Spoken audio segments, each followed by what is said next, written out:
Hey, good morning from Las Vegas and the South Point Hotel and Casino for Mecum's 35th annual Vintage and Antique Motorcycle Auction. I'm Matt Avery, and you've tuned in to Mecum in the Morning. I'm so excited to be joined by Johnny Lewis and Laurette Nicole for some expert motorcycle commentary as we get revved up into this action-packed weekend. Guys, we're only in day two, but we've got almost 2,000 motorcycles under one roof. What's it been like so far? I mean, it's my second year, and the first year I think it's the same feeling Laurette had. It's overwhelming. I mean, the level of motorcycles from the most elite vintage bikes to, I mean, even some of the stuff that's selling is stuff that I could afford. Yeah, and it's incredible because Johnny, you kind of prepared me in Kissimmee for what I was about to experience here. Because Johnny Lewis to me is someone that, we grew up, maybe you grew up with me racing. Anyway, back in the KTM days of Johnny racing supermoto, he's a accomplished racer. He knows his stuff. I would consider him an expert. And he told me, I thought I knew about bikes. I don't know anything about bikes. And that's exactly how I feel walking in here. And it's been a phenomenal experience so far.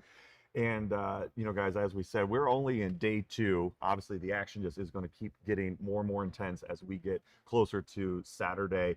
And but that's not to say that today we have a lot happening on the auction block. We've got 28 pieces of road art.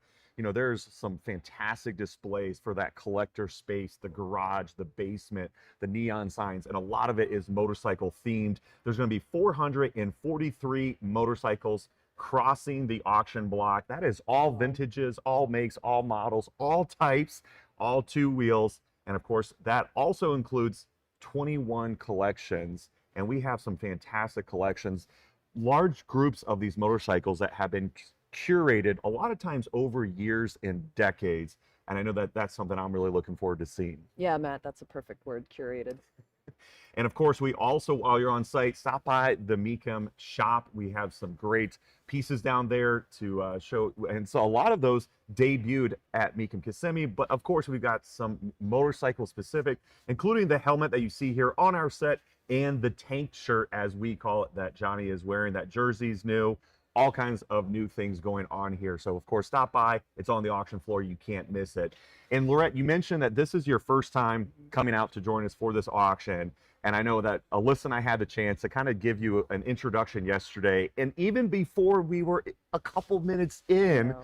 you ran across a motorcycle that had an emotional connection. For sure. So I'll be totally honest with everyone watching because Alyssa and Matt, I immediately teared up, and it was such a unexpected experience and emotion that bubbled straight up. So this Penton here means so much because it's so intertwined with my family and with my connection to the motorcycle industry. So I would say starting back in the day, my grandfather owned a Penton repair shop in North Andover, Massachusetts. And so when I got the job in 2002, I went to Ohio, and Jack Penton was there, the son of John Penton, who started this company. And so John Penton was absolutely ferocious on a dirt bike. And interestingly enough, he and his brothers opened a dealership. They started racing the Jack Pine 500 Enduro, but they were on Harley Davidsons and BSAs. These bikes were so heavily modified. John Penton had that idea, the light bulb went off. He needed to create a bike that was lightweight, that was nimble. And so he took $6,000 of his own to Husqvarna and had an idea. Husqvarna turned it down.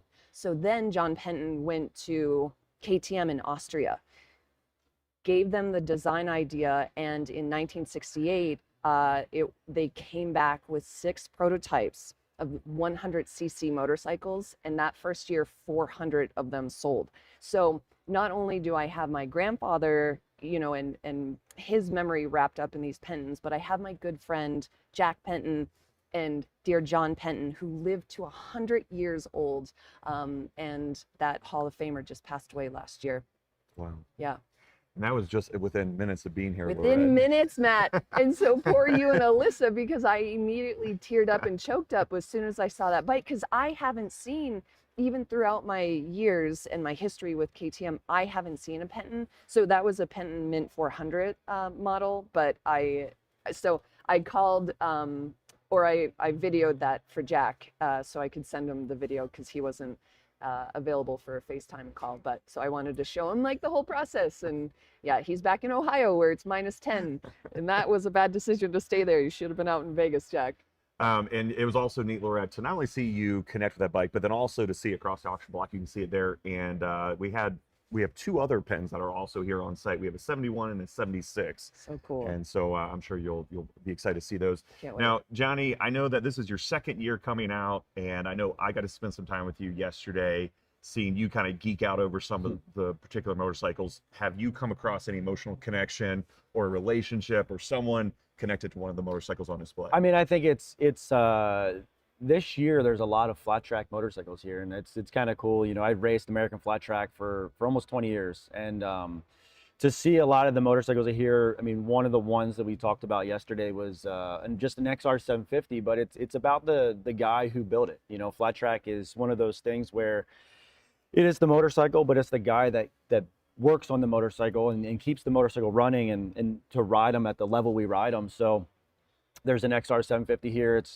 part of Tim Esseson's collection, but it was built, tuned by Johnny Goat, and he's 80, 82, 83 years old, and he's still out there wrenching and building bikes and going to the races, and he's won a lot of championships, and he's also got a lot of guys like me through our career. I got to work with Johnny, and you know, you work with a guy like Johnny Goat, it's you know, he educates you really quickly. It's just like walking around here, you're reading the signs about these motorcycles, and you're like, man, I didn't know this.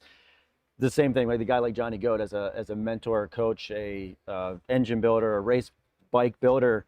Your days of racing, you excel really quickly, and he did that for a lot of guys through the career. So that for me, that was kind of a really emotional bike to see here, and being that it's part of Tim Esseson's collection, it's cool to be here and see a lot of the motorcycles that they're you know, are here to really tell the story. And this is what I think this place is full of, just stories. Johnny, is that why you give back so much to your community too? Because you started moto.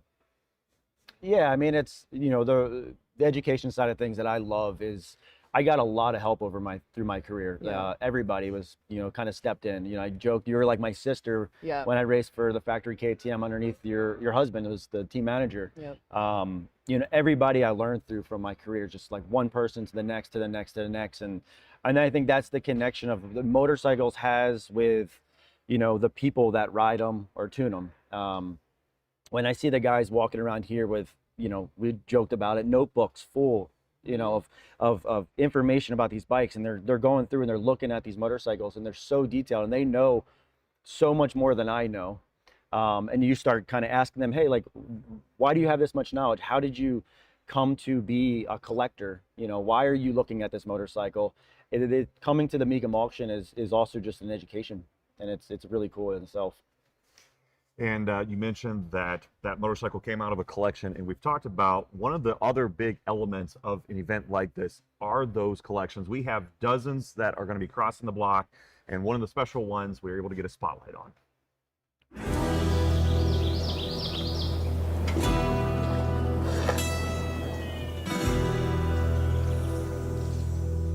He was very passionate about his motorcycles. The motorcycles appeared with some regularity, 180 odd. I'm Rebecca McAnally. I am the widow of Richard Woolcott McAnally, a lifelong collector of motorcycles. He loved to find them, to win them in auction, to restore them. To the best of my knowledge, with a couple of exceptions, he never sold one. Once he had it, he kept it. These were like children. He was passionate about it. I'm Mark Phillips from New Bern, North Carolina. A dear friend, Richard McAnally, I helped him for about 6 years, pretty steady on this motorcycle collection, and I enjoyed every minute of it, trust me. We went through all them motorcycles. 2 hours every afternoon, Monday through Thursday, and 6 hours on Saturday. We did take breaks and go buy a few, bring them back down here. He was always checking the Mecum auctions, so he'd know if there was something there he wanted. It was so exciting to watch him. He'd get excited before his motorcycle that he hoped to win came across the stage, and it was so exciting to watch him. His real passion was unrestored low mileage motorcycles. I know he loved England. I know he loved being there. We were there quite a lot together and frequently going to motorcycle museums. I didn't really know that much about nothing but Harleys and Triumphs and VSAs till I met him, and these AJSs and Velocets and stuff like that I never even heard of. He educated me a lot. Richard was a university professor. He had mountains of paperwork. He had manuals on everything, but he knew the parts. He got oodles of parts. We spent some time getting everything working on him. Like I say, he was pretty thorough, very thorough. He enjoyed them. He had a passion for motorcycles. I'm also glad that they'd be in hands of other people that had the same passion. Keep them up, keep them going for the next generation of people.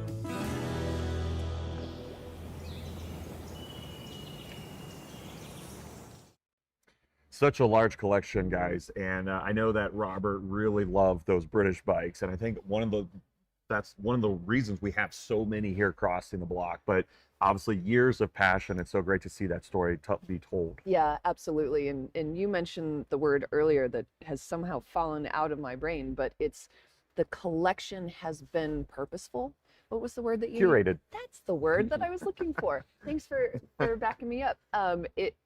You know, a lot of times collections don't make sense to anybody else because it's your own personal passion, but you could hear the love in his wife's voice when she was recounting how he felt about the collection and how much time and effort and energy it took to put it all together. Yeah, and that's a really good point to mention, Laurette, is that when you do come out to a Mecum auction and you see the collections, I had the opportunity to talk about this on my tours at our Kissimmee auction to a lot of people who are new, is, you know, what is a collection? Mm-hmm. And it's a larger group of cars, trucks, motorcycles that typically have been curated over years, and it often indicates a little bit higher level of specialization. So that's something important as you come out, and it's really easy to find them as you're on site here because they are clearly called out with the flags, and of course they're also mentioned in any of the signage and whatnot. But it's a great way to find a really neat piece and also to find a really good story behind it.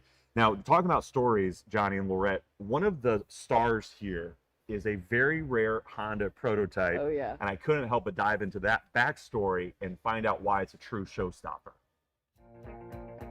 Up until the late 1960s, the motorcycle world was clearly divided. On the one hand, you had the elegance of British cafe racers, and on the other, the brute force of American muscle. Motorcycles were loud, raw, and often demanding machines. Then came Japan. Honda entered the US market in 1959 with a very different philosophy. Honda didn't market speed or rebellion, they marketed friendliness. I met my little baby on a Honda bike. She's my little buddy rider and she's out of sight. Riding around the country on a rugged four-stroke, hauling down the highway on the super hard.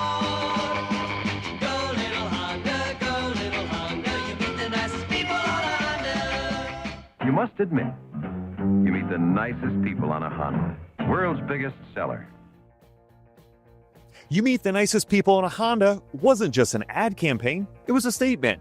They were for students, commuters, families, and everyday riders who had never considered owning one before. But while Honda was welcoming America onto two wheels, they were quietly building something else behind the scenes. This is a 1968 Honda CB750 prototype, the very first CB750 ever sent to the United States. It arrived before the brochures and before the world understood what Honda was about to release. The term superbike didn't even exist yet, but this motorcycle created it. When the production CB750 debuted in 1969, it redefined motorcycling. It included elements like a transverse 4-cylinder engine, electric start, a front disc brake, and it offered smooth, reliable performance at a price riders could actually afford. The CB750 didn't just compete with American and British motorcycles, it made them feel outdated overnight. This prototype represents the moment just before that revolution. Unlike the production models that followed, this bike features a number of unique, one-off components developed specifically for testing and evaluation. There's cast valve covers marked simply Honda, a flip-up rear seat design that never made it to production.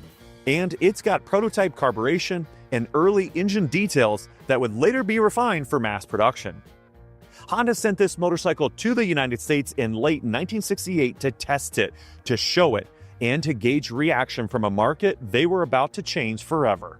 This isn't just an early CB750, it's the bridge between two eras, the final moment before modern motorcycling began. More than half a century later, the impact of the CB750 is still everywhere. It's become one of the most popular and versatile motorcycles ever built. The CB750 continues to inspire builders and riders across generations. And it all traces back to moments like this. Here at Mecum, this prototype stands as a rare and powerful example of what happens when innovation arrives at exactly the right moment. Wow. First of all, amazing job, Alyssa. Incredible job on that. So this bike is so phenomenal, and it is the prototype. A lot of times it kind of, there's 4 pre-production motorcycles that got sent to the Las Vegas Honda dealer show in 1969, which is so cool.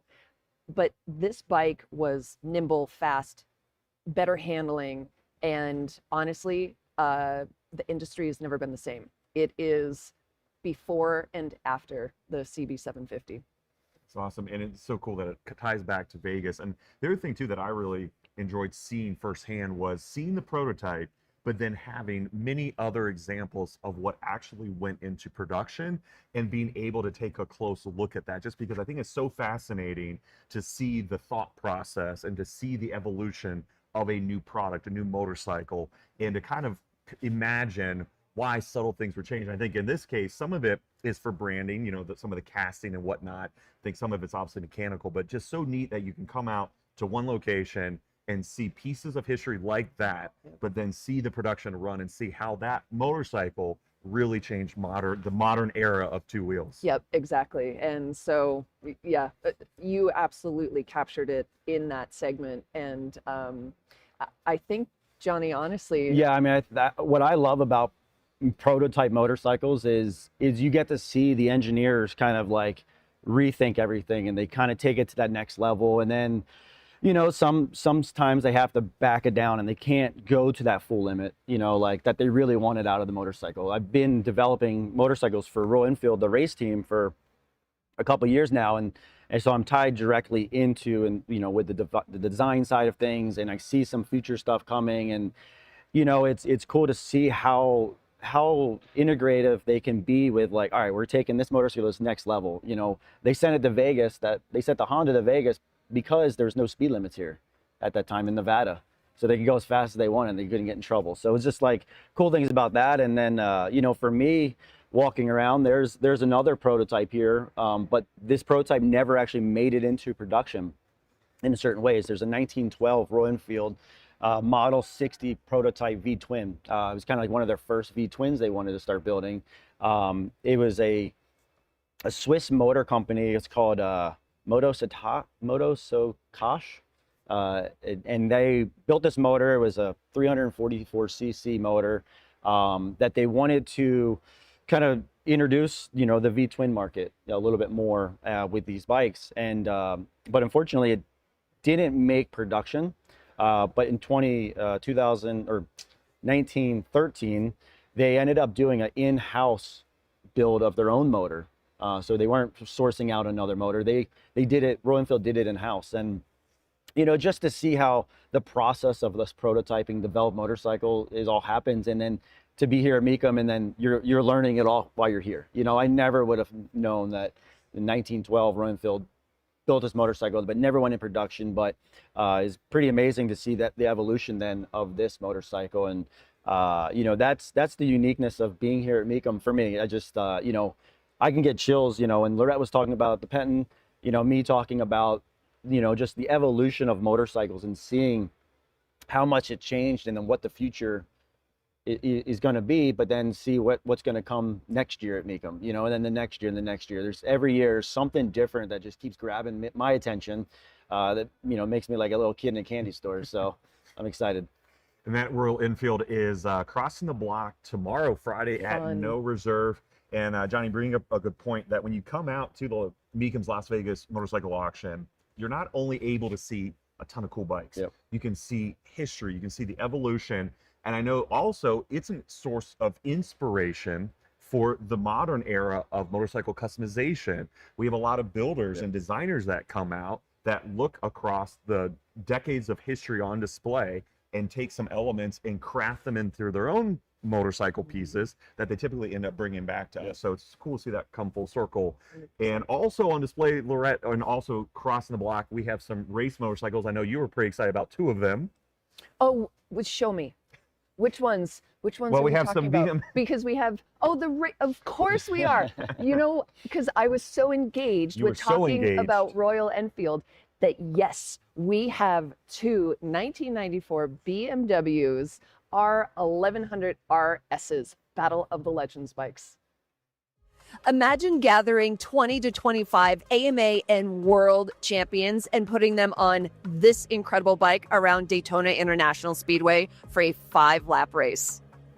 Battle of the Legends, which was a race in the 1990s where famous motorcycling legends competed on spec BMWs at Daytona Bike Week, was a crowd favorite. And Roger was a legendary American motorcycle racer from the 1960s. An AMA Grand National champion, a 3-time Daytona 200 winner, and known for his success on Harley Davidsons, he later became Evel Knievel's head mechanic. He's remembered as a top road racer and key figure in motorcycling history. Inducted into the AMA Motorcycle Museum Hall of Fame in 1998. Gary Nixon also competed in the 1994 and 95 Battle of the Legends on this BMW R11000 RS. Gary was an AMA Grand National champion in 1967 and 68, the winner of 19 AMA Grand National races and of the 1967 Daytona 200. This bike is signed by Gary Nixon. Also, it's so cool that the safety wire is still intact. Looking back to the 90s racing, you put former champions on this big bike. Look at this. This is not like modern day bagger racing. This is actually what came on the bike. Handles, all the things right here. 1990s at its finest. Two incredible pieces of racing history right here at Mecum Auctions.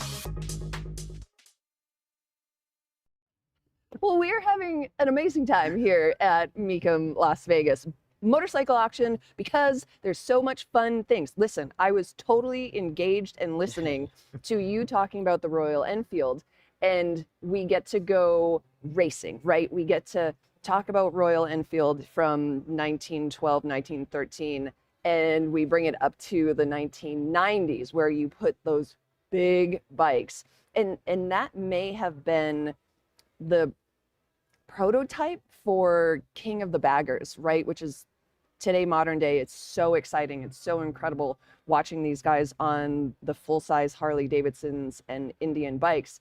But on this 1994 BMW, I mean, just imagine lining up 20 to 25. Sign me up. Totally. You don't have to Johnny finish. Lewis, Just we're sign going me to put up. you on a big bike. I mean, once a racer, always a racer. Yep. But you gather the world's best racers and you line them up on Daytona International Speedway. It's a 2-moto format, 5 laps, flat out. Of course, all of the riders were retired, but as David Aldana said, the egos have not shrunk. So egos had stayed the same, but those bikes were really exciting to see in person. And I love having some race history here at Mecum. I also enjoyed chatting with you more about those motorcycles, Laurette, and hearing you explain. Also, one of the elements was the conditions of Daytona and how those riders were going from the shaded portion of the track to bright sunlight, how that must have been quite a challenge. How crazy. And so Johnny actually can talk, I think, better to this, especially in this arena. There was a supermoto race here where the guys went from inside to outside. So you're going from shadow to light. And it was the same thing with Daytona International Speedway, because the banks are just, I can't remember what the number is on the banks, but you literally, as you walk up, you are almost parallel to the ground. You are coming around the front side of Daytona, and all of the grandstands there, it's shadowed. And then the sun is coming from this direction, and you are going from shadow to bright light, and you are legally blind, and you're trying to hang on. You're flat out, I mean, 5th gear at that point, and trying to take that bank corner. These guys are gnarly. Yeah, I mean, it's one of those things that, you put all us racers on the same motorcycle, and then the closeness of the racing is also what really makes it intense. And to be lining up, if I could go back in time and line up with all those guys on those motorcycles, I mean, again, I'm getting chills thinking about it, because it's, the level is way beyond the motorcycle. These motorcycles were not built to go racing. They were built to go cruise around the road. I mean, they have bags on them. So the fact that they're racing them at 100%. They weren't just playing around. They were riding them, and to see them still in good condition. I mean, I got to meet Gary Nixon before he passed away. He's from my area, Pennsylvania, Maryland, and know some of these guys, and to know how they were as racers, and then take them Daytona, take them to on a BMW street bike, bags on the banking, exciting. And as I was walking around, and we seen a lot of people already talking about wanting to buy these motorcycles. That's just cool. Because it's a race bike, but it's the whole story. It's it's getting them all together after their career was over. It's the legends of it, and it's a cool. And again, it's a cool experience to see here. I didn't know about that because I was only a few years old at that time. So it's just I didn't know that race went on, and now I'm like, all right, I need to do this. I got to put all my racing buddies together. Let's start this up again, right? Yep. Yeah, so cool. Just the Hall of Famers, the bikes here, and the bags just make me laugh, right? No aerodynamics whatsoever. They just have the street version of the bike with safety wire, and they're like, go crush it. Well, it's all here, from one-of-a-kind prototypes to these race legends, custom stock, all vintages, early stuff right out of the showroom. You will find it, of course, crossing the block here at Mecum Las Vegas. We have so much more in store for Mecum in the Morning as we come to you tomorrow and Saturday as we close out this incredible weekend. Thanks for joining us for the pre-auction live show. We will see you here tomorrow for more Mecum in the Morning.